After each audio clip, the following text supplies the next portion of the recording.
एक वक्त था जब जमीन पर इंसानों की अक्सरियत सच्चाई को भूल चुकी थी, शिर्क आम हो चुका था और अल्लाह की इबादत को छोड़कर लोग बुतों के सामने झुकने लगे थे। ऐसे ही एक दौर में अल्लाह ताली ने अपने एक बरगज़ीदा नबी को भेजा, प्रोफेट नूह अलैहिस्सलाम।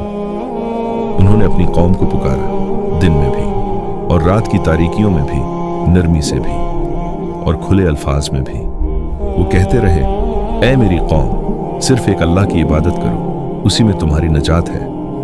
मगर अफसोस, कौम ने न सिर्फ इनकार किया बल्कि मजाक उड़ाया, उन पर हंसी उड़ाई गई, उन्हें झटलाया गया और उनके पैगाम को रद्द कर दिया गया। साल गुजरते गए, दहाइयों पर दहाइयां बीत गईं, यहां तक कि तकरीबन 950 साल तक प्रोफेट नूह अलैहिस्सलाम अपनी कौम को दावत देते रहे, मगर ईमान लाने वालों की तादाद बहुत कम रही।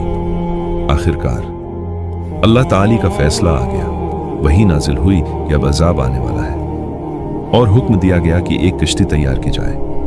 सोचिए, एक नबी जो खिश्की पर लोगों के दरमियान एक बहुत बड़ी कश्ती बना रहे हैं। कौम ने उस पर भी मजाक उड़ाया। वो कहते, ए नूह, तुम तो नबी थे, अब बढ़ी बन गए हो। मगर प्रोफेट नूह अलैहिस्सलाम ने अल्लाह के हुक्म पर अमल जारी रखा। जब कश्ती तैयार हो गई तो अल्लाह का वादा पूरा होने का वक्त आ गया। जमीन से पानी उबलने लगा, आसमान से मूसलाधार बारिश होने लगी, हर तरफ पानी ही पानी।